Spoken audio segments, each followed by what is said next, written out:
नमस्कार मित्रों, आपका स्वागत है आपके प्रिय चैनल कॉम्पिटेटिव में study hard and get success free education world wide के इस प्रोग्राम में हम आई पॉलिटी कॉन्स्टिट्यूशन के कंप्लीट जीस्ट और क्रक्स ऑफ द एनसीईआरटी को प्यूरिफाइड फॉर्म में आपके सामने प्रस्तुत करते हैं। मैं कॉम्पिटेटिव चैनल का आपके साथ साथ एजुकेटर मेंटर फाउंडर सब कुछ हूँ और मैं चाहता हूँ कि फ्री एजुकेशन आप प्राप्त करें जब तक मैं फ्री एजुकेशन दे रहा हूँ और इसके सार को समझें।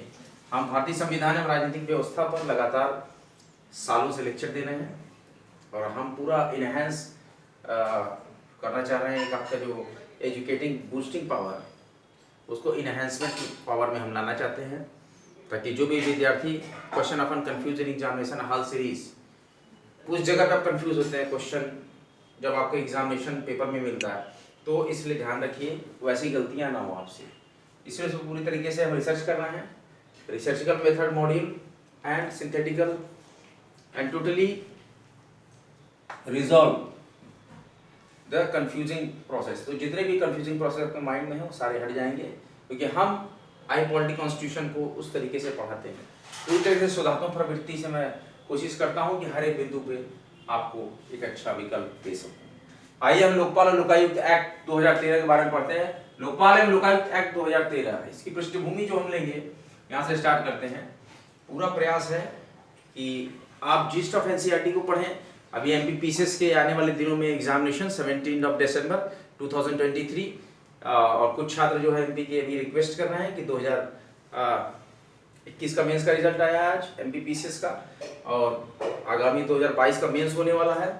इसलिए कुछ विद्यार्थी अभी कोशिश कर रहे हैं कि वो अभियांत्रिकी सेवा की परीक्षा का एग्जाम है एमपी में पीसीएस के थ्रू, इसलिए टलवाने की कोशिश है लेकिन टलेगा नहीं। आयोग ने साफ स्पष्ट कर दिया, मध्य प्रदेश लोक सेवा आयोग ने, हम 17 डेज को ही एग्जाम लेंगे। 17 दिसंबर 2023 को दोनों पालियों में एग्जाम होगा एमपीपीसीएस पीटी 2023 का। क्यों होगा, डेट क्यों नहीं इंक्रीज की जा रही? क्योंकि 2024 का प्री लेट हो जाएगा।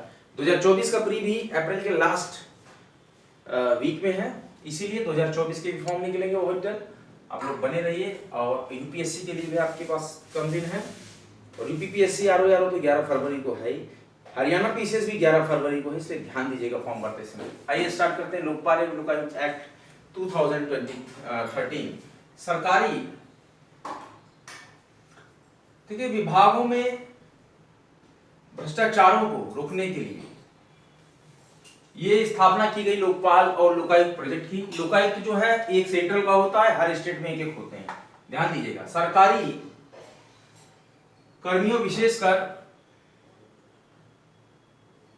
उच्चस्थ कर्मियों मतलब अपर ग्रेड में जो आपके कर्मचारी ऑफिसर्स हैं उनके भ्रष्टाचार से, ठीक है, हम बार बार इसी चीज को यहाँ पर रिपीट कर रहे हैं कि जो उच्च लेवल के अधिकारी हैं, सचिव हैं, डीएम हैं, अपर जिलाधिकारी है, उससे ऊपर के लेवल के अधिकारी हैं, सहायक डायरेक्टर हैं, तो ऐसे जगह पे लोकपाल का काम होता है।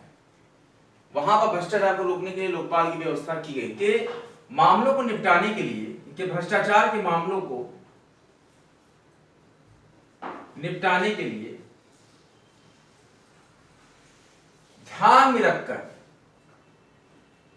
किस प्रकार से हम इनके खिलाफ कार्रवाई करेंगे, या अगर इनके खिलाफ कार्रवाई हो रही है और ये निष्पक्ष निकलते हैं, ईमानदार निकलते हैं, तो क्या आपका पैनल का डिसीजन होगा।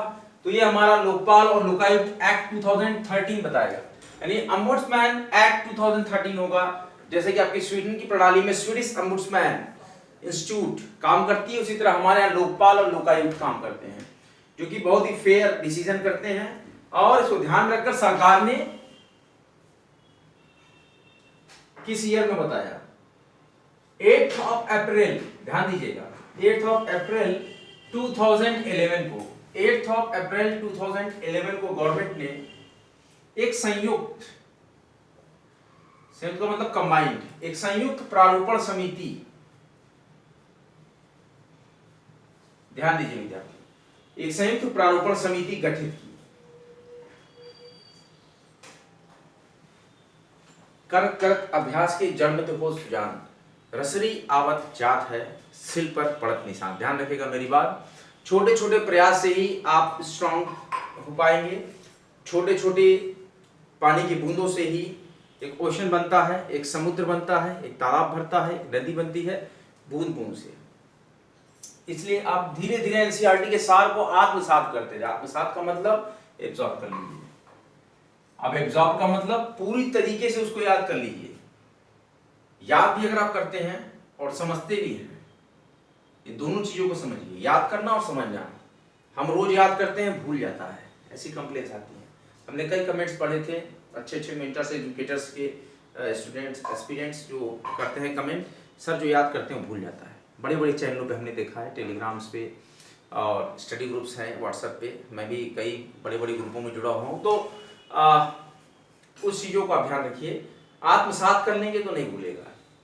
हाउ कैन वी अंडरस्टैंड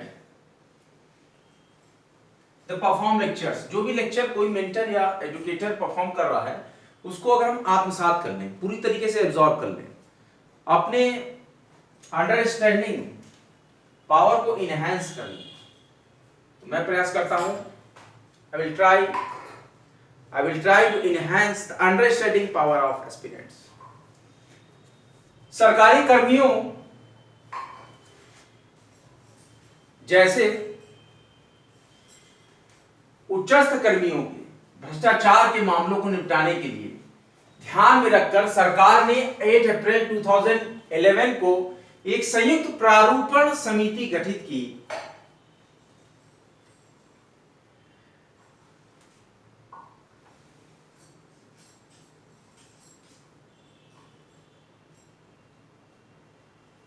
क्या इसमें स्पेशलिटी है? स्पेशलिटी है विशेषकर सरकारी कर्मियों, विशेषकर उच्चस्थ कर्मियों के भ्रष्टाचार के मामलों को निपटाने के लिए ध्यान में रखकर सरकार ने 8 अप्रैल 2011 को एक संयुक्त प्रारूपण समिति गठित की, जिसमें भारत सरकार के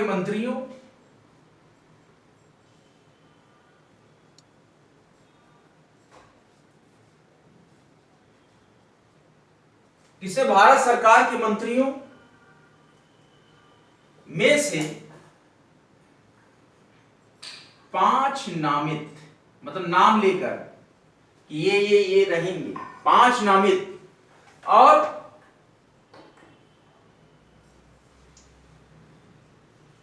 श्री अन्ना हजारे। आपको आंदोलन याद है कि 5 स्वयं अन्ना हजारे भी और के 5 नामित थे।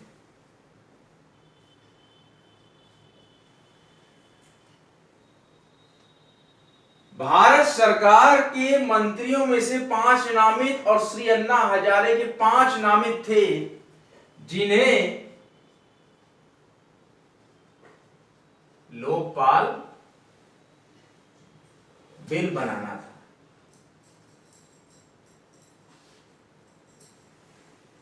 मुझे याद है आज भी वो आंदोलन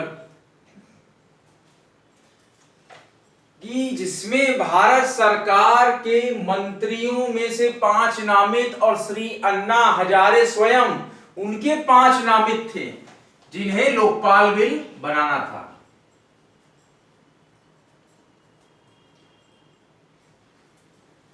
इस समिति के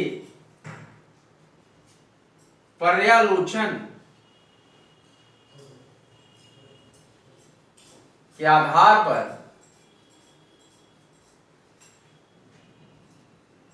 तथा राज्यों के मुख्यमंत्रियों, बहुत बड़ा रोल होता है,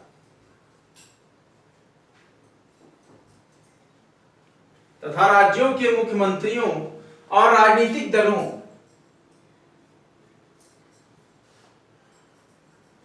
देखिए बड़ा रोल होता है, पक्ष और विपक्ष का दोनों तरीके से लिया। जैसे लोक लेखा समिति के सदस्य में भी विपक्ष के लोग लगते हैं, तो इसी प्रकार से कई जो भी समितियां बनेंगी, जो भी नए आश्वासन होंगे, जो भी नए नए आश्वस्त किए जाएंगे, कोई बिल है,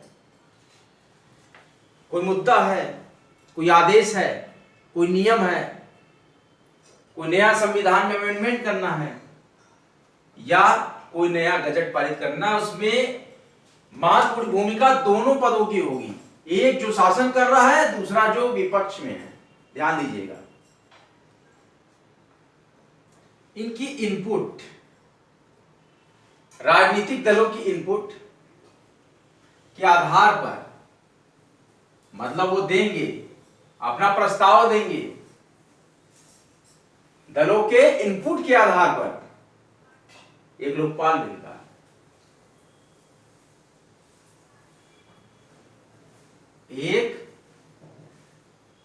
बिल का मसौदा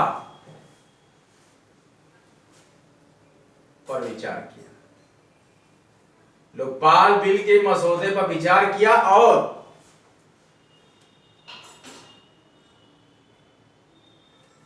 मसौदा तैयार किया गया। मसौदा क्या कर लिया, मसौदा करेंगे तो तैयार किया गया इसका मसौदा, कि जब हमारे पर्यालोचन के आधार पर राज्यों के मुख्यमंत्रियों और राजनीतिक दलों के इनपुट के आधार पर एक लोकपाल बिल का मसौदा तैयार किया गया।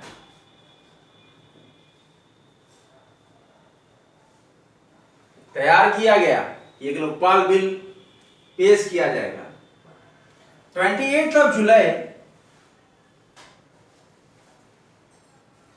2011 28 जुलाई 2011 अपनी एक बैठक में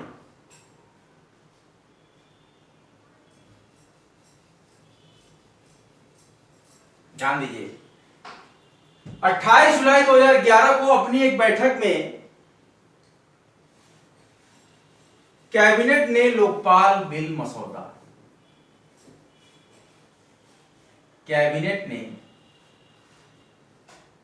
लोकपाल बिल मसौदा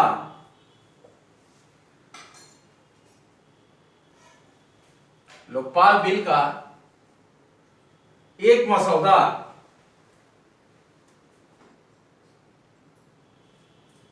पर विचार किया, लोकपाल बिल के मसौदे पर विचार किया, मसौदे पर विचार किया। किसने? कैबिनेट ने लोकपाल बिल के मसौदे पर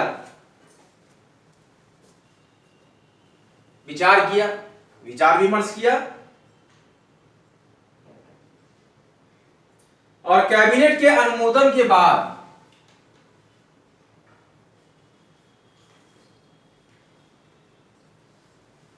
अनुमोदन मतलब अनुमति, कि हम इसको प्रमोट कर रहे हैं, हाँ ये चीज सही है, इसको आगे बढ़ा रहे हैं, इसको पॉजिटिव वे में हम इनहैंस कर रहे हैं, उसको बोलते हैं अनुमोदन,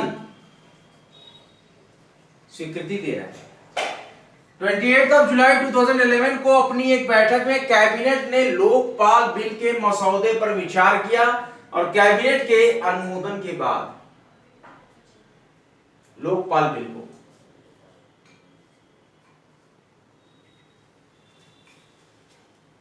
किस डेट पर, लोकपाल बिल को तिथि 4 अगस्त 2011 को लोकसभा में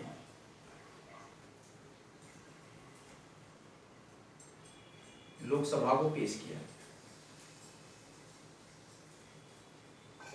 लोकसभा में पेश किया गया और 8 अगस्त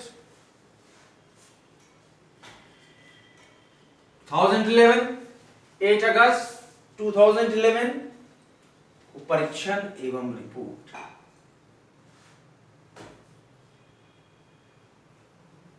परीक्षण एवं रिपोर्ट के लिए बिल को, लोकपाल बिल को कार्मिक लोक शिकायत कानून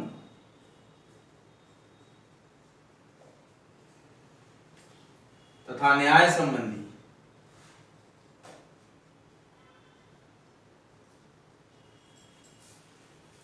न्याय संबंधी संसदीय स्थायी समिति न्याय संबंधी संसदीय स्थायी समिति को विचार करने के लिए भेज दिया गया। विचारार्थ भेज दिया गया। ये इसका बैकग्राउंड था। ये पृष्ठभूमि है लोकपाल तथा लोकायुक्त अधिनियम 2013, Ombudsman Act 2013। History says that कि सरकारी कर्मियों, विशेषकर उच्चस्थ कर्मियों के भ्रष्टाचार के मामलों को निपटाने के लिए ध्यान में रखकर सरकार ने 8 अप्रैल 2011 को एक संयुक्त प्रारूपण समिति गठित की, जिसमें भारत सरकार के मंत्रियों में से 5 नामित और श्री अन्ना हजारे के स्वयं के 5 नामित थे, जिन्हें लोकपाल बिल बनाना था।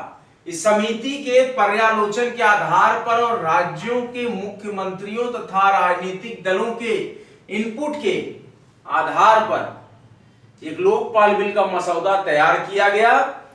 28 जुलाई 2011 को अपनी एक बैठक में कैबिनेट ने लोकपाल बिल के मसौदे पर विचार किया और कैबिनेट के अनुमोदन के बाद लोकपाल बिल को 4 अगस्त 2011 को लोकसभा को पेश किया गया।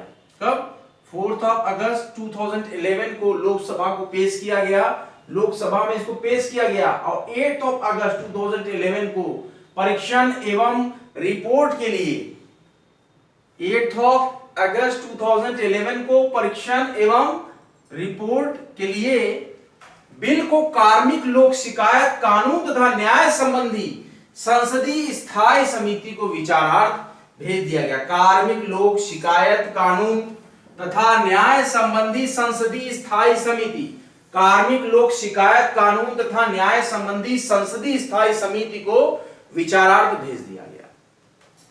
आप लोग अपनी रिवीजन बुक निकालिए, मैं एक आपको रिवीजन दे देता हूं।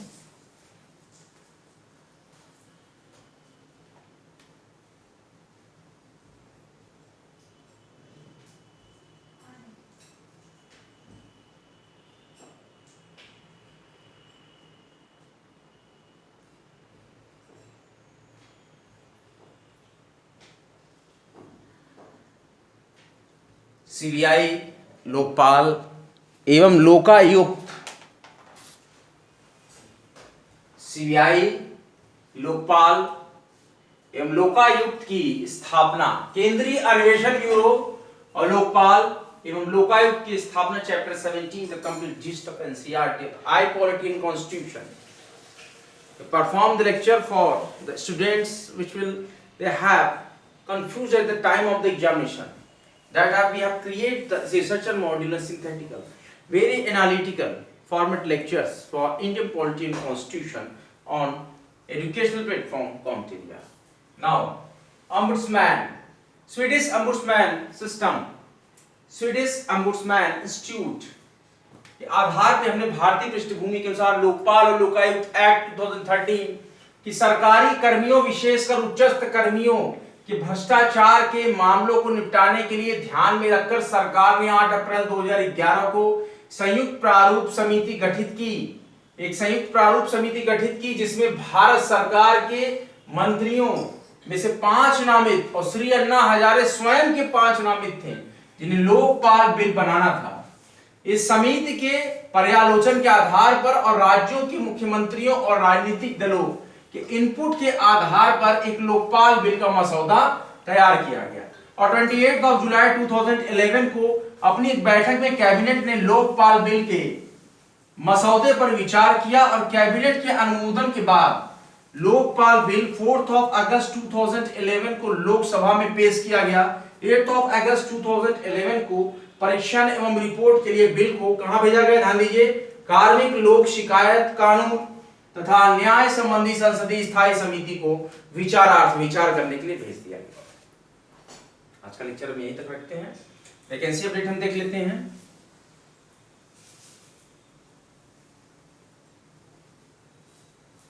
यूपी स्टाफ नर्स परीक्षा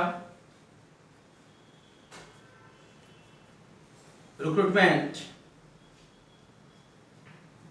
514 पोस्ट डिक्रीज कर दी गई है, ध्यान दीजिए, बैड न्यूज है। यूपीपीएससी के द्वारा निकाली गई यूपी स्टाफ नर्स परीक्षा में 514 पोस्ट को 514 पोस्ट को डिक्लाइन कर दिया गया है। टोटल यहाँ 3000 पोस्ट के लिए लगभग वैकेंसी निकली थी, जिसमें से कि 514 पोस्ट को कम कर दिया गया है। इसके बाद एमपी पीसीएस पीटी एग्जाम आपका 17 दिसंबर 2023 को है, आज तक की ये न्यूज है अभी तक। All India bar council examination which will be held on 10th of December 2023।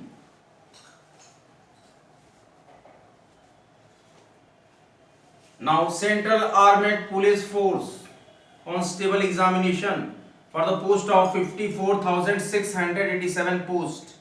The form will be live on the website of SSC. Now, if you can decide for that post that you have applied on the CAPF constable vacancies of near about 55,000 vacancies in Central Armed Police Forces such like as BSF, CRPF, ITBP, SSF, CISF, and SSB, and right so on with 7 or 8 numbers of paramilitaries held in India. Now you have, if desired for that constable post of Central Armed Police Forces, you have to fill the such forms at the website of Staff Selection Commission. इसके साथ ही साथ अभी vacancy update देखें तो आपके लिए एक LLB के बेस पे जो फॉर्म आया है, LLB में 60% अगर आपके पास है और आपकी एज मैक्सिमम 27 ईयर्स तक है जनरल कैटेगरी में, तो ये लीगल ऑफिसर का एक फॉर्म आया। मुझे डिपार्टमेंट नहीं याद आ रहा है, बट हमने अमर उजाला में देखा था। आप गूगल पे सर्च करिएगा, LLB के लिए 60% एलिजिबिलिटी पे यहाँ 27 ईयर्स मैक्सिमम तक लीगल कंसल्टेंट का फॉर्म आया है। विभाग मुझे ध्यान नहीं आ रहा, लेकिन मेरे को जो मिलता है इंपॉर्टेंट मैं यहाँ पर आपको बताता हूँ। और देखिए लेटेस्ट अपडेट है, एमपीपीसीएस 2021 का फाइनल रिजल्ट हो गया। सॉरी 2021 का मेरे ख्याल से मेंस का रिजल्ट आया है। एमपीपीसीएस 2021 का मेंस का रिजल्ट आ गया है, थोड़ा सा लेट चलते हैं ये, और पुराने रिजल्ट जो 2019 वाले हैं वो क्लियर हो गए होंगे आई होप। और 2024 का जो मेंस है एमपी का, एमपीपीसीएस का 2024 का पीटी एग्जाम होगा आपका अप्रैल के लास्ट में, इसके फॉर्म भी अब निकलेंगे। और 23 वाला पीटी 17 दिसंबर को है, वो भी काफी कैंडिडेट देंगे। हरियाणा पीसीएस का फॉर्म आया है एचसीएस एक्सिक्यूटिव ब्रांच, इसका फॉर्म स्टार्ट होगा 1 दिसंबर से, आप इसका फॉर्म भर सकते हैं 21 दिसंबर तक। और यूपीपीएससी आरओआर की लास्ट डेडलाइन खत्म हो गई कल 11:59 पे। तो यूपीपीएससी आरओआर का एग्जाम 11 फरवरी 2024 को है। और यूपीपीसीएस का भी विज्ञापन आने वाला, मैं कंफर्म कर देता हूँ अभी, जब विज्ञापन आएगा तो पता लग जाएगा डेट क्या है। यूपीपीसीएस 2024 की डेट पता लगेगी फाइनल। अभी तक तो 17 मार्च से 24 मार्च के बीच में भी कंफ्यूजन है, बट एडवर्टाइजमेंट में आ जाएगा उसका डेट। बने रहिए मेरे लिए आपके अपने चैनल कॉम्टेरिया पर। हमारा मात्र टैगलाइन है स्टडी सिलेक्शन तक, टिल द सिलेक्शन, आपके साथ कंधे से कंधा मिलाकर। हाई क्वालिटी कॉन्स्टिट्यूशन का यह फ्री एजुकेशन प्लेटफॉर्म सदैव एस्पिरेंट्स के साथ, स्टूडेंट्स के साथ, कंप्यूटर्स के साथ कंधे से कंधा मिलाकर चलेगा। आपको कंप्लीट सिलेक्शन कराएंगे। हाई क्वालिटी कॉन्स्टिट्यूशन में पूरा जीस्ट ऑफ एनसीईआरटी कंप्लीट करा के रहेंगे। उसके बाद और भी इंपॉर्टेंट आपको भारत का संविधान, कॉन्स्टिट्यूशन ऑफ इंडिया के बारे में फिर नए सिरे से एक नए रोचक लेक्चर के साथ मैं फिर पढ़ाऊंगा। लेकिन पहले पूरा का पूरा मैं यूपीएससी पैटर्न पे जो लेके चला था इंडियन पॉलिटी एंड कॉन्स्टिट्यूशन का complete yeast of the crux of the NCERT पूरे जूस फॉर्मेट में आपको दूंगा, वो कंप्लीट करा के रहूंगा। अभी थोड़े से और हमारे बचे हैं 1-2 महीने के लेक्चर, उसके अंदर मुझे लगता है 2-3 महीने के अंदर पूरा जीस्ट ऑफ एनसीईआरटी कंप्लीट होगा। 1 साल का ये लेक्चर चल गया हमारा इंडियन पॉलिटी कॉन्स्टिट्यूशन का जीस्ट ऑफ एनसीईआरटी, सिर्फ संविधान पे हम 1 साल से पढ़ा रहे हैं, 1 साल से लगातार वर्क कर रहे हैं। इसके पहले हमने सोशियोलॉजी पे लेक्चर्स दिए हैं, फुल डिस्क्रिप्टिव लेक्चर्स हमने दिए हैं ऑडियो वीडियो फॉर्मेट में। 92 लेक्चर्स हमने राजस्थान पीजीटी फर्स्ट ग्रेड के पूरे लेक्चर्स दिए हुए हैं सोशियोलॉजी के। उसके साथ ही साथ कुछ इंपॉर्टेंट कॉम्पिटिटिव लेक्चर्स भी हैं हमारे पास है ancient history, modern history, medieval history, तीनों के हम एक सेक्शन वाइज लेक्चर्स लेके चल रहे थे। वो सब भी कभी कभी हम कंप्लीट करेंगे, लेकिन अभी हमारा पूरा फोकस होगा इंडियन पॉलिटी एंड कॉन्स्टिट्यूशन, भारतीय संविधान एवं राजनीतिक व्यवस्था। हम पूरा एक जिम्मा लेके चले हैं यूपीएससी लेवल का, पीसीएस लेवल का, एसएससी मेंस लेवल का, पूरा हाई पॉलिटी कॉन्स्टिट्यूशन का जी start the crux of the NCERT, इसको हम पूरी तल्लीनता से कंप्लीट करेंगे। अगले लेक्चर में आपके साथ फिर मिलते हैं। जय हिंद, जय भारत। कमेंट एरिया को सब्सक्राइब करते रहें, वीडियो को शेयर करें।